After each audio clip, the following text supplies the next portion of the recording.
une fois très heureux d'être avec vous nongeye kwishimira kubana namwe et pour partager la parole de Dieu. kugira ngo dusangire ijambo ry'Imana. Et je remercie aussi Dieu qui permet cet partenariat. Nishimira kandi n'Imana ituma habaho gukorana. En effet, Dieu a beaucoup de choses à nous dire, Imana ifite ibintu byinshi byo kutubwira, mais il a aussi beaucoup de moyens de le faire. Il a aussi beaucoup de moyens de le faire. kandi noneho itanga n'uburyo bwo kubikora. Vous savez, il y a certains écrits qui nous disent que Dieu a beaucoup d'anges qui peuvent prêcher. Hari n'aho byanditse bivuga ko Imana ifite igihe Les abamarayika bashobora kwigisha ijambo ry'Imana. Oui. Et j'aime cette collaboration avec Dieu, avec nous. Nkunda cyane uyu bukorane bw'Imana hamwe natwe, ukuntu Imana ikorana idukoresha mbese. En fait, on n'est rien devant Dieu pour qu'on puisse le représenter. Mbese turi ubusa imbere y'Imana ku buryo dushobora kuyihagararira. J'aimerais que nous lisions le verset qu'on vous a tantôt lu. Ndashaka kugira ngo twongere dusome ririya somo badusomeye. C'est de Psaume 78, verset Muri Zaburi 78,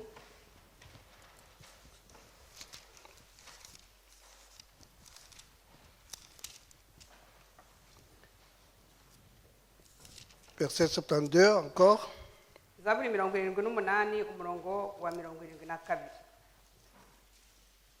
Et David a fait paître afin qu'avec un cœur intègre, il les a conduits avec des mains habiles.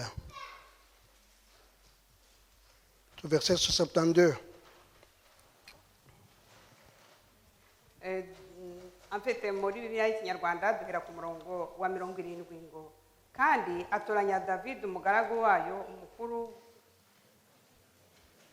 72 nuko abaragirisha umutima utunganye abayoboza ubwenge bw'amaboko ye. Je lis ce verset 72 parce que je cherche le mot qui va être notre sujet ce matin. Ndasoma kuri uriya murongo wa 2 kuko nashaka kugira ngo mbone icyo nita mbese ifatizo ry'ibyo tugomba kurebera hamwe muri iki gitondo. C'est le mot intègre. Ni ijambo mbese ryitwa ubunyangamugayo. Cyangwa se ubutungane. Oui, dans beaucoup de langues, ce mot est traduit différemment. Mu ndimi nyinshi iri jambo risobanurwa uburyo butandukanye bwinshi. Mais c'est aussi un mot qui n'est pas très facile à définir. Ariko ni n'ijambo ritoroshye kugira ngo ubone ubusobanuro wariha. Qu'est-ce qu'un intègre? Mbese ubunyangamugayo ni iki cyangwa se ubutungane? Alors il y a un groupe de théologiens aux États-Unis qui a voulu savoir ce que c'est l'intégrité. Hari abantu bo muri Leta Zunze Ubumwe za Amerika bashatse kureba uko basobanura iri jambo ubutungane. Et ils ont invité différentes personnes. Bahamagara abantu batandukanye. Ils ont invité premièrement un philosophe. Bahamagara umuntu w'umucurabwenge. Et lui a demandé qu'est-ce que tu entends par le mot intègre. Bamubaza icyo yumva kuri iri jambo ry'ubutungane. Et le philosophe a un peu réfléchi. Waratekereza. Et comme tous les philosophes, ils veulent parler quand ils ont mieux réfléchi. Arabanza afata igihe cyo gutekereza nk'abandi bacurabwenge. Et donc, il a répondu, l'intégrité, c'est à quoi vous ressemblez quand aravuga vous êtes seul.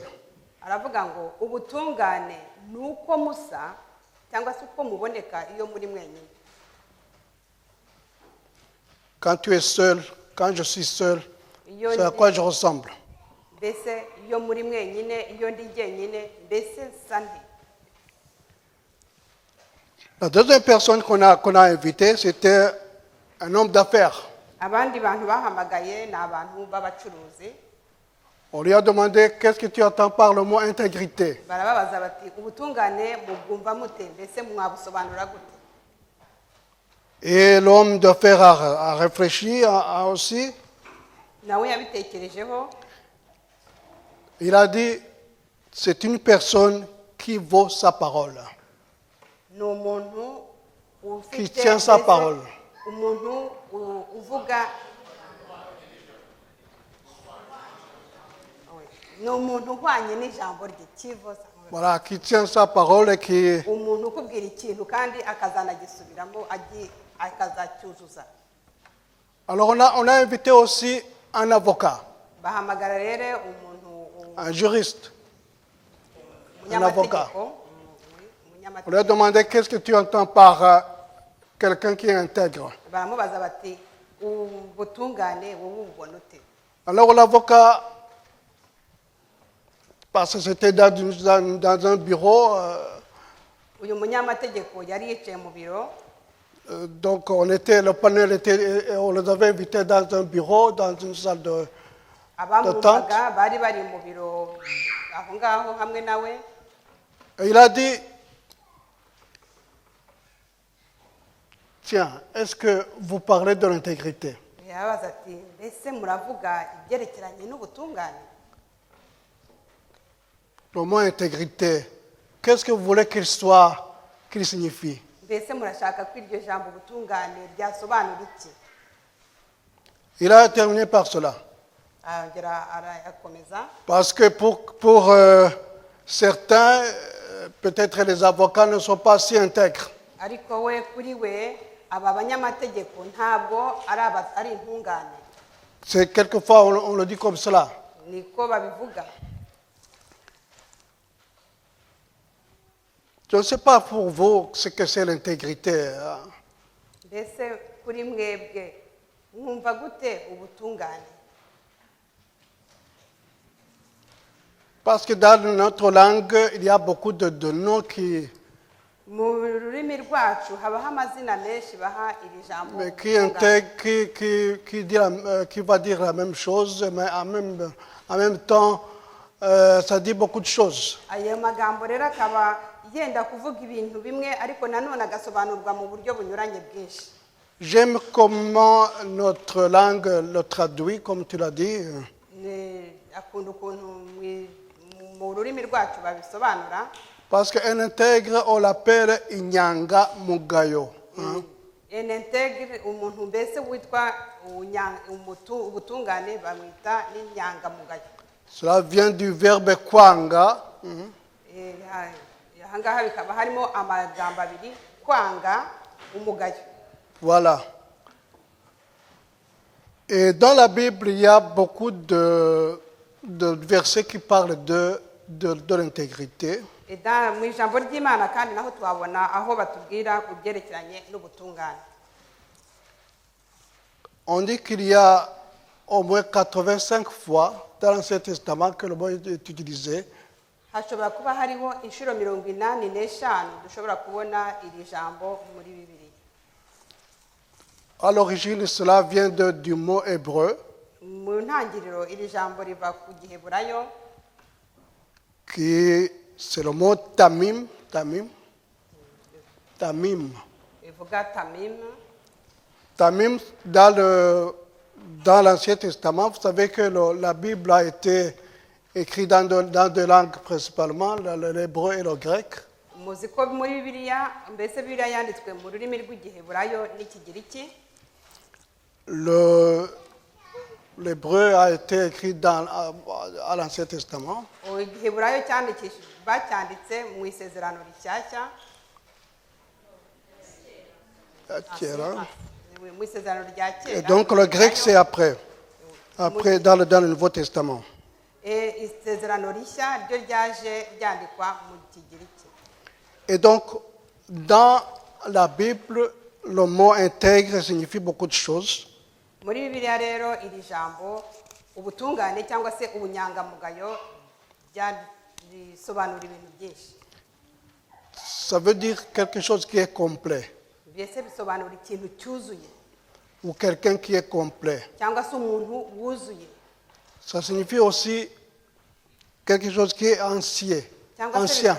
bikavuga Ancien, pardon. ibintu byuzuye mbese ancien Ancien. byuzuye bidasendera bitanacagase. Quelque chose qui est sain. Ikintu mbese cyejejwe Quelque chose qui est solide. kandi gikomeye. Et vous vous rappelez peut-être dans le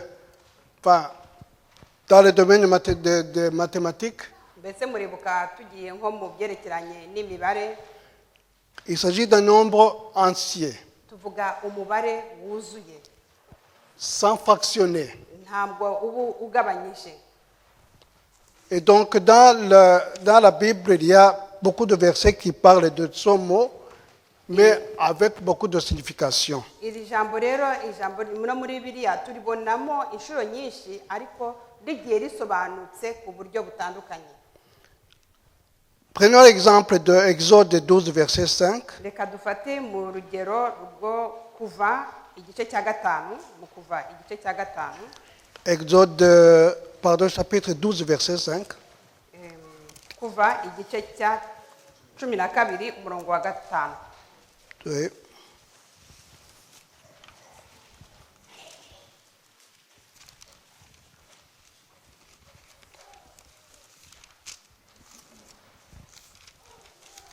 Kuva 12 umurongo wa gatanu. Oui. Tu peux lire?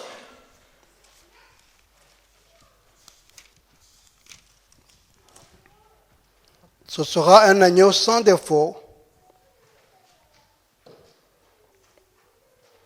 Exode 12, verset 5. Ce sera un agneau sans défaut, mâle, âgé d'1 an.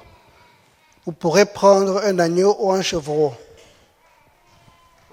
Umwana w'intama wanyu cyangwa umwana w'ihene ntazagira inenge, azaba isekurume itaramara imyaka, muzawukure mu ntama cyangwa mu ihene. Donc je veux qu'on puisse voir le mot sans défaut. Mbese ndagira ngo murebe ahangaha ko ari nta nenge ihari. Et donc quelquefois le mot intégrité ici signifie aussi quelque chose qui n'a pas de défaut. Ahangaha ubutungane bishaka kuvuga ikintu kidafite inenge. Nous pouvons aussi voir un autre verset qui se trouve en Ézéchiel, chapitre Dushobora no kujya muri Ezekiyeli chapitre 46, verset 4. Ezéchiel, igice cya gatandatu chapitre 46. 46. Ezekiyeli igice 46 ibice 46.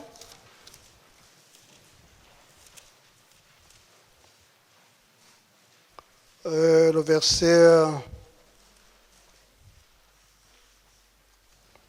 46, umurongo wa 46. Ézéchiel 46, verset 4. Ezekiyeli igice cya 46 umurongo wa 4. Qu'est-ce qu'on nous dit là-bas? Avuga ngo igitambo cyoswa umwami azajya atambira Uwiteka ku munsi w'isabato ni abana b'intama badafite inenge 6 n'isekurume y'intama idafite inenge. Voilà, encore une fois, c'est une chose qui n'a pas de tâche. Ahangaha barashaka kuvuga ikintu kidafite inenge, nanone bakigarutseho. Alors pourquoi je dis tout cela? C'est pour introduire la vie de David. Ahangaha ibi byose ndivuze kugira ngo tugaruke ku buzima bwa dawidi. Parce que comme nous l'avons vu dans le psaume, Nk'uko twayibonye muri zaburi, il a dirigé selon un cœur intègre. yayoboye ubwoko bw'Imana akoresheje umutima utunganye. Si vous allez aussi dans 1 Samuel chapitre 16 verset 17, Tugiye no muri Samweli wa kabiri igice cya 14. le chapitre 16 verset 7, 1 Samuel chapitre 16 verset 7. Urwandiko rwa mbere rwa Samweli igice cya 16 umurongo wa 7. Mais l'Éternel dit à Samuel, ne regarde pas son apparence, ni la hauteur, ni la stature, parce que je l'ai rejeté. Car Dieu ne voit pas comme l'homme voit, car l'homme regarde à l'apparence extérieure, mais l'Éternel regarde au cœur. Haranditse ngo ariko Uwiteka abwira Samweli ati nturebe mu maso he cyangwa ikirere cye kuko ari ikirere namugaye, kuko Uwiteka atareba nk'uko abantu bareba ubwiza bugaragara, ariko Uwiteka we areba mu mitima. Vous connaissez l'histoire quand David allait être loin pour être roi. Muribuka iyi nkuru y'ukuntu Dawidi yari agiye gusukwaho amavuta kugira ngo abe umwami. Le prophète Samuel est allé chez les parents de David. Umuhanuzi Samweli yagiye iwabo mbese aho Dawidi yavukaga kwa se. On lui a présenté tous les enfants d'Isaïe. Bamwereka abana bose bari bahari, abavandimwe ba Isawu yari afite Yesayi yari afite abahungu bavaga rimwe na Dawidi. Il y avait 7 fils. Hari abahungu 7. Mais tout le monde est passé par le prophète. Buri wese anyura imbere y'umuhanuzi. Mais personne n'était accepté par Dieu, nta muntu n'umwe wemewe n'Imana, sauf un petit enfant qui s'appelle David. Uretse akana gatoya konyine kitwaga Dawidi. Ici, nous apprenons que l'intégrité n'est pas quelquefois visible à l'œil nu. Ahangaha turashaka tubonye ko ubutungane cyangwa se ubunyangamugayo atari ikintu tubona n'amaso yacu. C'est quelque chose qui vient du cœur. Ni ikintu kiba mu mutima. Et que Dieu voit. Imana akaba ariyo yonyine ibibona. David était encore petit, mais Dieu connaissait son cœur. Dawidi uyu nguyu yari akiri umwana, ariko Imana yari izi umutima, yari izi neza ko afite umutima mwiza. Il y a parfois des enfants qui sont intelligents dès leur bas âge. Hari abana benshi bavuka bakavukana ubazi ubwenge. Il y a des enfants qui ont fait de grandes choses quand ils étaient encore enfants. Abantu mbese hari abana tubona bagiye bakora ibintu bitangaje kandi ari tubabona ko ari abana. Dieu donc voit le cœur avant de voir toute autre chose. Ariko Imana yonyine ireba imitima mbere yuko ibona ibindi byose. Il a choisi David, son serviteur, comme roi. Imana ihitamo Dawidi nk'umukozi wayo imugira umwami. Dès son jeune âge. Akiri mutoya. Mais on peut se demander comment se fait-il que David ait été choisi Mbese twakwibaza tuti mbese kuki Imana yahisemo Dawidi? Alors qu'on connaît très bien son histoire. Kandi ko tuzi neza inkuru ye, amateka ye. C'est quelqu'un qui, un jour, a convoité une femme. Tuzi ko hari igihe yafashe umugore. Il a convoité une femme, il a aimé une femme qui n'est pas le sien. Yakunze umugore utari uwe. Il n'a pas seulement aimé, il a invité chez lui pour commettre adultère. nubwo yamukunze gusa ahubwo yaranamuzanye mu nzu ye aryamana nawe. Et après, ils ont eu un enfant. Nyuma yaho babyarana n'umwana. Et vous vous rappelez que la femme avait un mari militaire qui s'appelle Uriah. Muribuka ko uyu mugore yazanye mu rugo rwe yari umugore wa Uriya wari umusirikari mu ngabo za Dawidi.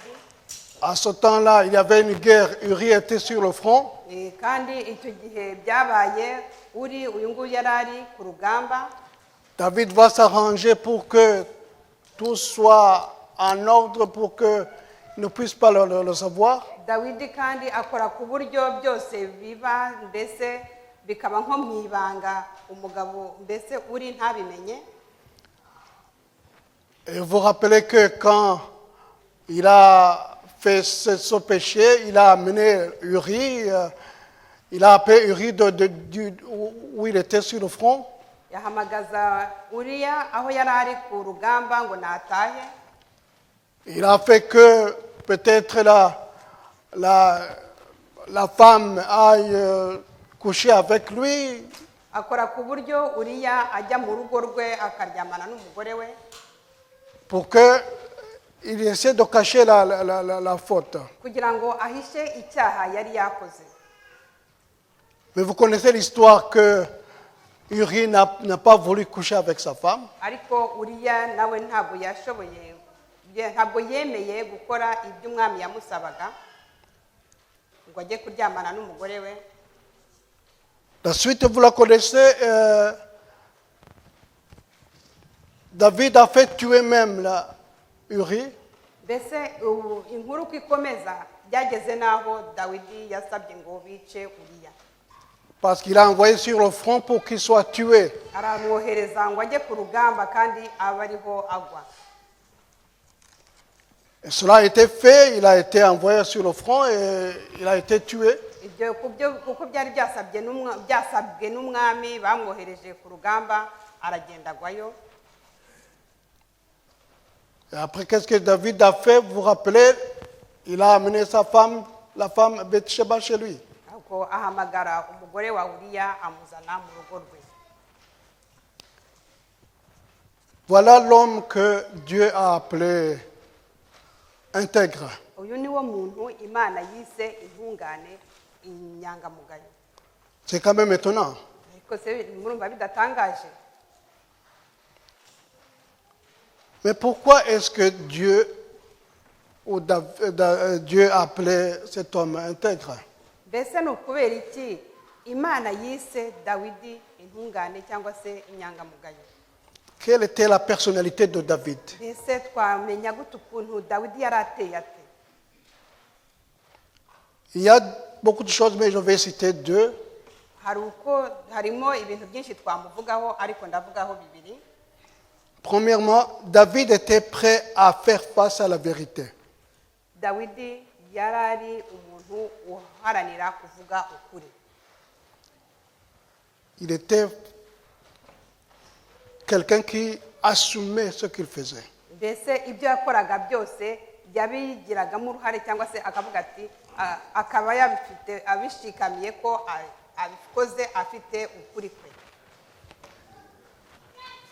Lisons un peu l'histoire qui se trouve dans 2 Samuel. Kadusome muri Samueli wa kabiri.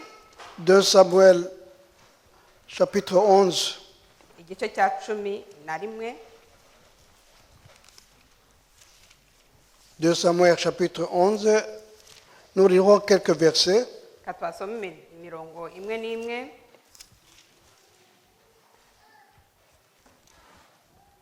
Urwa kabiri rwa Samueli igice cya 11.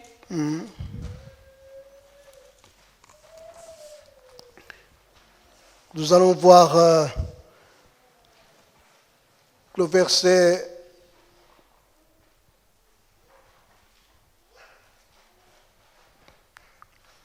du verset 1 à 7. Turasoma ku murongo wa mbere tugeze ku murongo. C'est une histoire que nous connaissons, que nous venons de dire. Ni inkuru tuzi.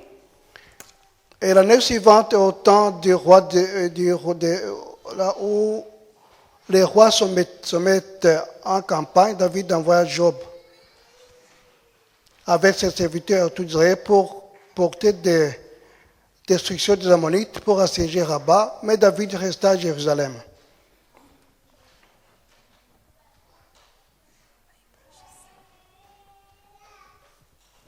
l'histoire a été projetée, je vais le lire en kinyarwanda kanyisome mu kinyarwanda kubera ko babishyize abandi Ouais, mukurikiremo.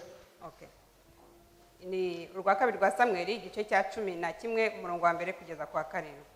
Nuko mu mwaka utashye mu gihe abami batabariraga, Dawidi atuma Yowabu n'abagaragu be b'Abisirayeli bose barimbura Abamoni kandi baregota Ireba. Ariko Dawidi we yisigarira i Yerusalemu.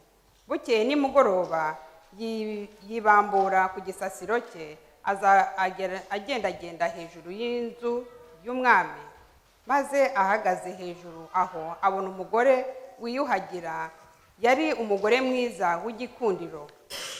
Dawidi amubonye atuma kubaririza uwo mugore uwo ari we, maze umuntu aramubwira ati, si Betisheba mwene Eliyamu umugore wa Uriya w'umuheti? Nuko Dawidi yohereza intumwa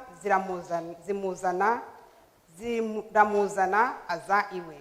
Bararyamana kuko yari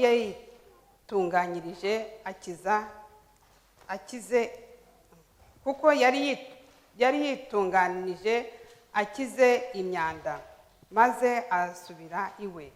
Bukeye arasama, atuma kuri Dawidi ati, ndatwite. Hanyuma Dawidi atuma kuri Yowabu ati, nyoherereza Uriya w'umuheti. Nuko Yowabu yohereza Uriya kuri Dawidi. Uriya ageze kwa Dawidi, Dawidi aramubaza ati, Yowabu n'ingabo bameze bate? Amubaza n'amakuru yo ku rugamba. Voilà, c'est l'histoire que nous avons vue. Ni inkuru twavuzeho. Mais si vous lisez tout le chapitre, vous allez au chapitre 12 aussi. Musomi mugudukurikiranye iyi nkuru bigera no ku gice cya 12, où le prophète Nathan va rencontrer David. aho umuhanuzi Natani yaje kubonana na Dawidi. Au verset 12, le chapitre 12 au verset 7. Ku murongo wa 7 w'igice cya 12. Alors Nathan dit à David, tu es cet homme-là. Nuko Natani abwira Dawidi ati, erega uwo mugabo ni wowe. C'est une histoire que nous connaissons tous. Et nous avons que Dieu a envoyé Nathan pour qu'il puisse parler à David concernant le péché qu'il avait fait. Ahangaha ni inkuru tuzi aho Imana yohereje umuhanuzi wayo Natani ngo ajye kubwira Dawidi ibyerekeranye n'icyaha yari yakoze. Il lui a raconté une petite histoire de quelqu'un qui avait beaucoup de moutons. Nuko Natani amubwira inkuru y'umuntu wari ufite intama nyinshi Et qui était riche, kandi akaba yari n'umukire, mais qui avait pris un mouton d'un pauvre qu'il avait mis dans ses brebis. ariko akaza gufata intama y'umukene akayizana mu mukumbi we. Et Nathan a demandé, qu'est-ce qu'on peut faire pour cet homme? Nuko Natani abaza Dawidi ati, uyu muntu twamukorera iki? Et David a dit, il faut m'envoyer cet homme, on va le punir. Nuko Dawidi arasubiza ati, uwo muntu mumunzanire maze tumuhane. Mais le prophète a dit, David, c'est ça, cet homme, c'est toi. Nuko Natani arabwira Dawidi ati, uwo mugabo mvuga ni wowe. Et ce qui est remarquable ici, c'est que David n'a pas cherché à refuser ou à nier ce qu'il avait fait. Ariko ikintu giteye ubwoba mbese gitangaje nuko Dawidi atigeze ahakana icyo cyaha yakoze. Il a réfléchi, Yaratekereje, Il a dit, j'ai commis ce péché. nuko aravuga ati icyo cyaha koko naragikoze. Et c'est quelque chose qui est parlant pour David parce que c'était quelqu'un qui n'essayait pas de cacher son péché. Iki kintu mbese ahangaha Dawidi we byamukoze ku mutima kuko atigeze ashaka guhisha icyaha yakoze. Il aurait dû faire tuer ce prophète. Yashoboraga kuvuga ati uyu muhanuzi nawe nimumwice. Et l'affaire serait terminée. Ubwo ibyo byose bikaba birarangiye, inkuru nta n'uzayimenya wundi. Mais il a écouté le prophète. Ariko yaramwumvise. Et finalement, il va dire des mots très, très importants que nous voulons lire en Psaume 51. Ariko noneho avuga amagambo y'ingenzi cyane tubona muri Zaburi 51.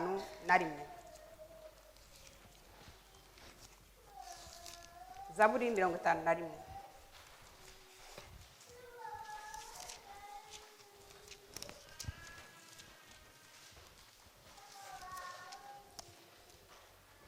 Nous lirons le verset 1. Turasoma ku murongo wa mbere. Ô Dieu, fais-moi grâce selon ta bienveillance. Selon ta grande compassion, efface mes crimes. Haranditse ngo Mana umbabarire kubw'imbabazi zawe nyinshi usibanganye ibicumuro byanjye.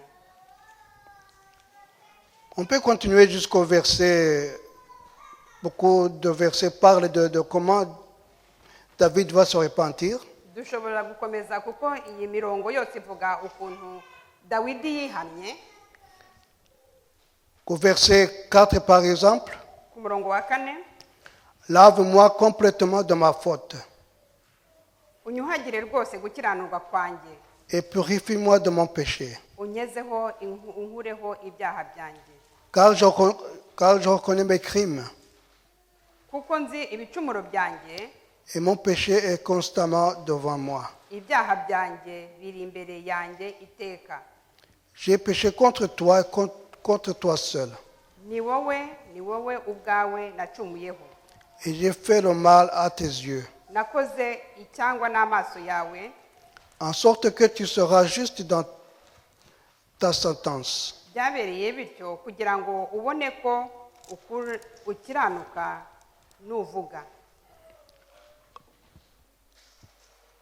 Au verset 19, par Ku murongo exemple, wa 19, le sacrifice à Dieu, c'est un esprit brisé. igitambo Imana ishimwa ni umutima umenetse. Ô Dieu, tu ne le dédaignes pas. Umutima umenetse usheshenguwe Mana ntuzawusuzugura. Si vous lisez tout le chapitre de Psaume 51, c'est un aveu de David. Aha rero dusomye iki gice cyose cy'iyi Zaburi ya 51, niho Dawidi avuga ibyaha bye kandi arimo abyicuza.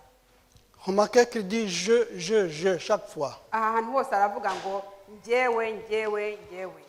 Il ne veut pas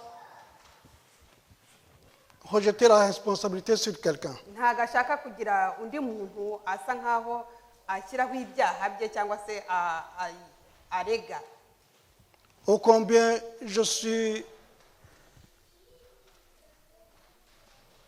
je peux dire que je suis comme David.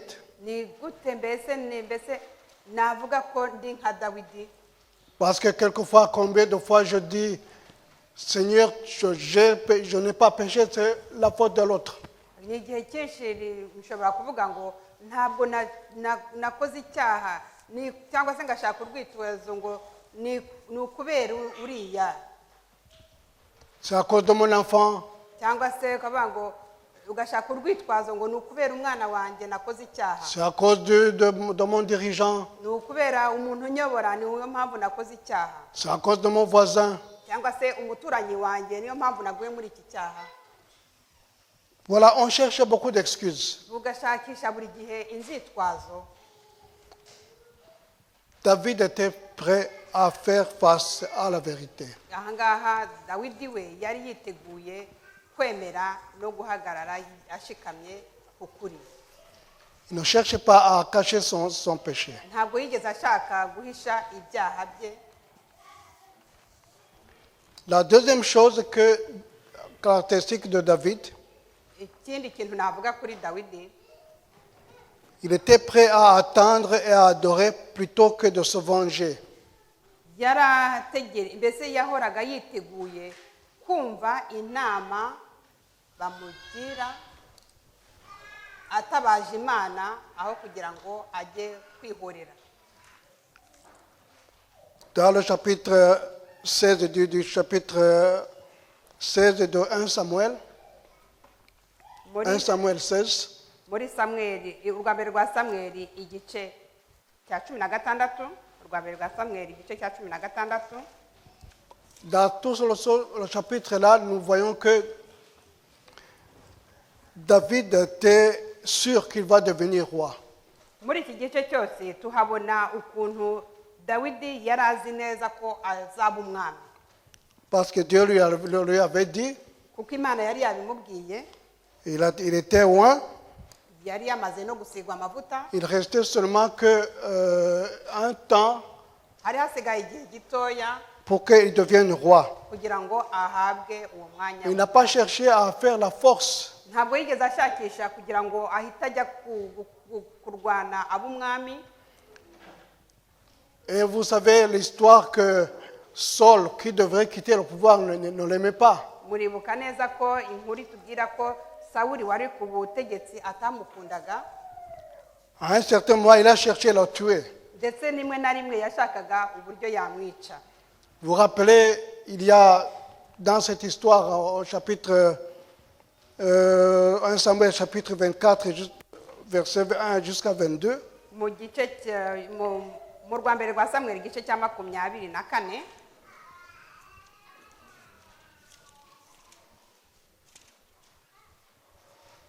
urwa mbere rwa Samweli igice cya 24. là nous voyons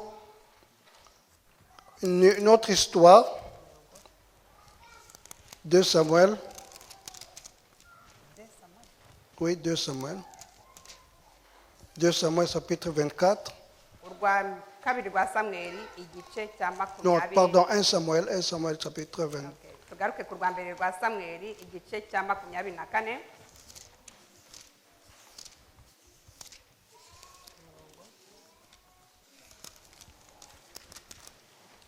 Et là, nous avons une histoire que nous connaissons aussi. Un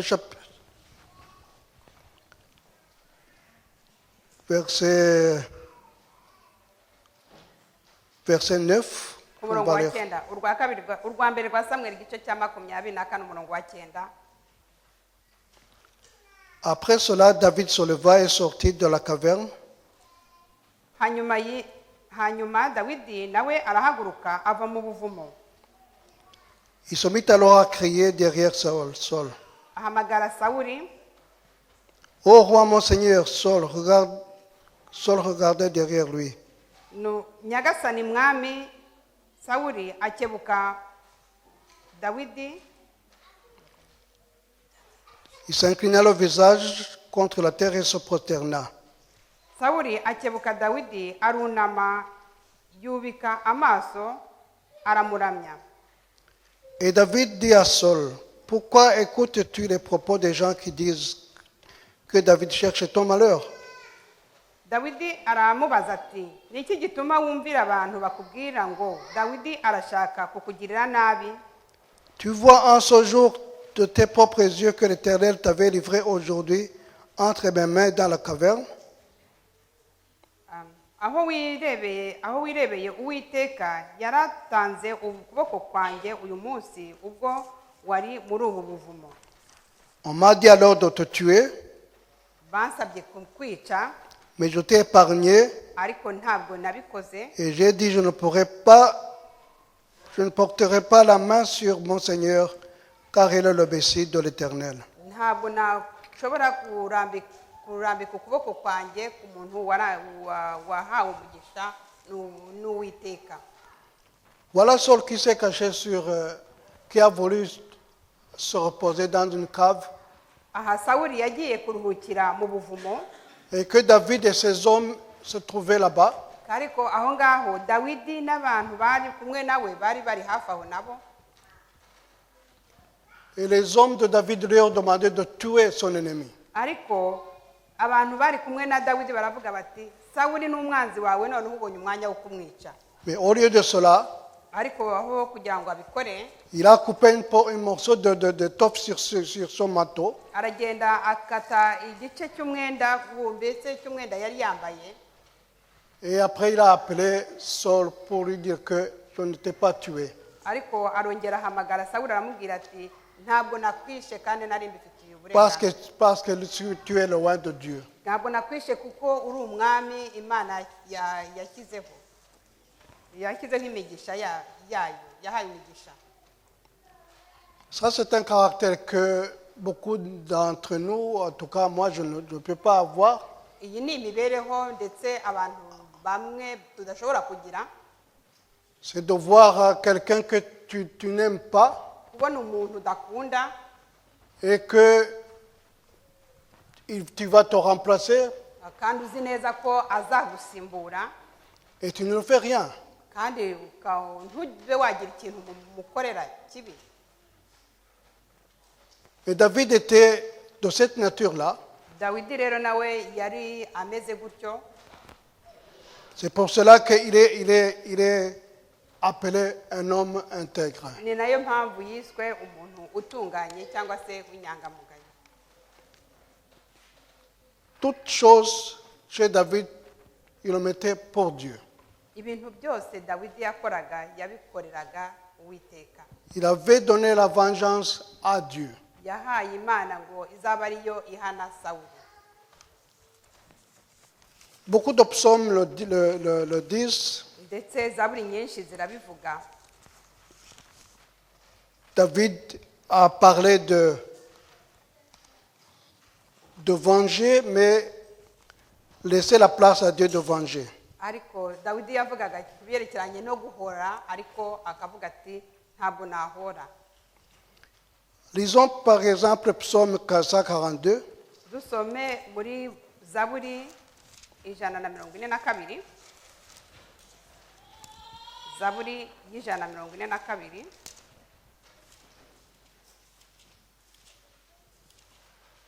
De ma voix, je crie à l'Éternel. De ma voix, je supplie l'Éternel. Je présente ma requête devant lui. J'expose devant lui ma détresse. Quand mon esprit est abattu et au-dedans de moi, toi tu connais mon sentier, sur la route où je dois marcher. Ils m'ont tendu un piège, regarde à droite et vole, personne ne me reconnaît. Toute fuite m'est impossible. Nul ne s'inquiète de ma vie. Éternel, c'est à toi que je crie. Je dis, tu es mon refuge, mon partage sur la terre des vivants. Sois attentif à mon cri, car je suis très faible. Délivre-moi de ceux qui me poursuivent, car ils sont plus forts que moi. Fais sortir mon âme de la prison, afin que je célèbre ton nom. Les justes viendront m'entourer quand tu m'auras fait du bien. Ndatabariza Uwiteka ijwi ryanjye, ndagushima Uwiteka n'ijwi ryanjye, ndasuka amaganya yanjye imbere yawe, umubabaro wanjye ndawuvugira imbere yawe. Uko umutima wanjye uguriye isari muri jye, ni wowe umenya inzira yanjye. Mu nzira nyuramo banteze imitego. Reba iburyo bwanjye umenye yuko ari nta muntu umenya. Mbuze ubuhungiro, nta muntu wita ku buhungiro bwanjye. Uwiteka, njya ngutakira nkakubwira nti ni wowe buhungiro bwanjye n'umugabane wanjye mu isi y'ababaho. cyariza ugutwi gutaka kwanjye kuko nshishijwe bugufi cyane. Unkize abangenza kuko bandusha imbaraga. Kura umutima wanjye mu nzu y'imbohe kugira ngo nshime izina ryawe. Abakiranutsi bazangota kuko uzangirira neza. Voilà ce qui était David. Nguyu Dawidi uko yari ateye. C'est quelqu'un qui ne voulait pas se venger Ni umuntu utarashakaga kwihorera. et qui mettait tout son caractère en Dieu. Ibintu byose yabishyiraga imbere y'Imana. Combien de fois je veux me venger, Mbese ni inshuro zingahe nshaka kwihorera, mais même pour de simples raisons. ndetse no ku tuntu, mbese n'impamvu zose zishobora kuba ntoya cyangwa se zoroheje. Mais David n'a pas fait cela. Ariko Dawidi we ntabwo yigeze ashaka kwihorera. C'est pour cela que il a été nommé intègre. Niyo mpamvu yiswe umuntu w'intungane cyangwa se umuntu udafite umugayo. Cette histoire de David nous donne d'autres leçons, Iyi nkuru ya Dawidi iduha andi masomo, mais cela prendrait beaucoup de temps pour qu'on puisse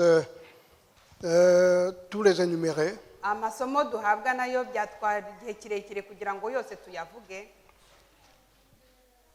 Mais j'ai retenu quelque chose. Ariko hari icyo nahisemo, hari icyo nafashe muri byo. Dans Actes 13, versets 21 jusqu'à 23, Mu byakozwe n'intumwa igice cya 13 umurongo wa 21 kugeza kuri 23,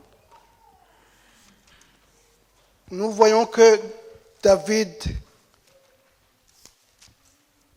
est de la famille dans laquelle Jésus est né. ahangaha tubona ko Dawidi ari mu bisekuruza bya Yesu. C'est étonnant. Biratangaje, Quelqu'un qui a fait tout ce qu'on a vu, umuntu wakoze ibintu byose twabonye, mais dans sa famille, ariko mu muryango we c'est là où est venu Jésus. niho Yesu yavukiye. Cela me donne une leçon. Mbese bigomba kuduha isomo. Nous avons un Dieu de seconde chance. Tuzi dufite Imana mbese iduha amahirwe ya kabiri. Quelles que soient nos fautes, Mbese uko twakora kose niyo makosa yacu yose uko yaba quels que ameze, soient nos agissements, nuko twakora kose, Dieu est capable de nous pardonner. Imana yiteguye kutubabarira. Dieu nous aime même quand nous défaillons. Imana iradukunda n'igihe ndetse ducitse intege cyangwa se tukagwa. Et il est prêt à nous relever si nous le souhaitons. Yiteguye kutubyutsa cyangwa se kongera kudufata bundi bushya ikaduhagurutsa niba tubishaka. Et ce matin, je prie que pour que nous puissions étudier, apprendre de David. Ndagira ngo muri iki gitondo senge ndetse twigire cyane kuri Dawidi. Qui n'a pas un Bathsheba? En fait, Bathsheba, c'est une femme, mais ça peut représenter beaucoup de choses. Ndetse ninde waba atarigeze agira Berisheba mu buzima bwe. Berisheba ashobora kuba ahagarariwe n'ibindi bintu byinshi cyane mu buzima bwacu. Est-ce que je ne suis pas véridique? Mbese ntabwo ngira ukuri?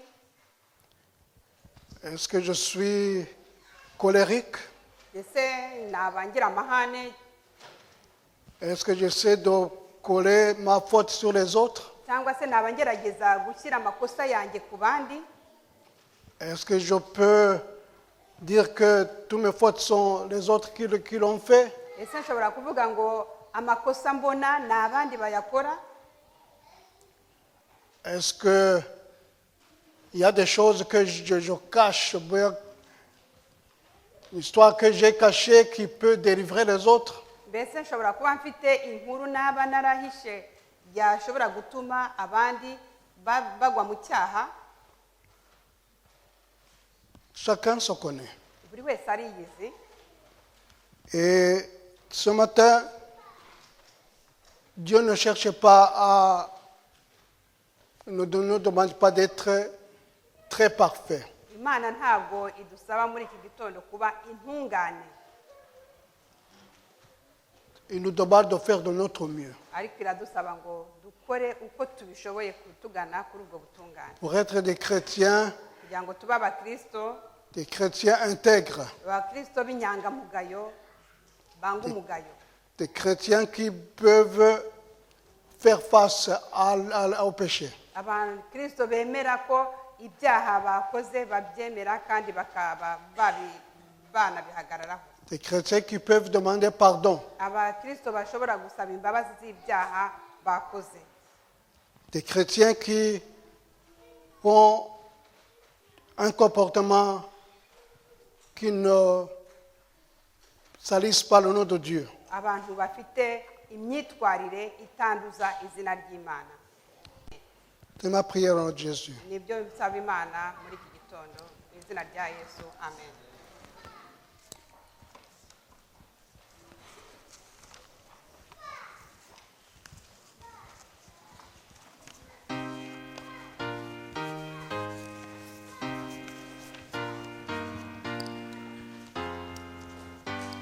Yesu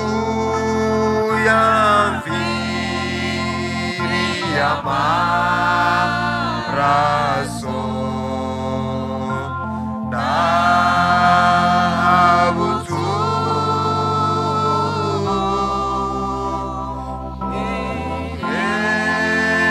niwe wangiza gusa noneho ndaje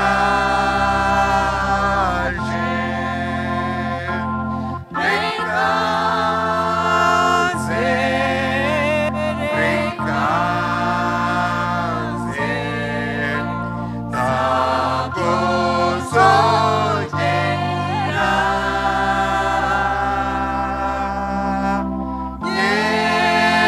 nyemere rumbabarire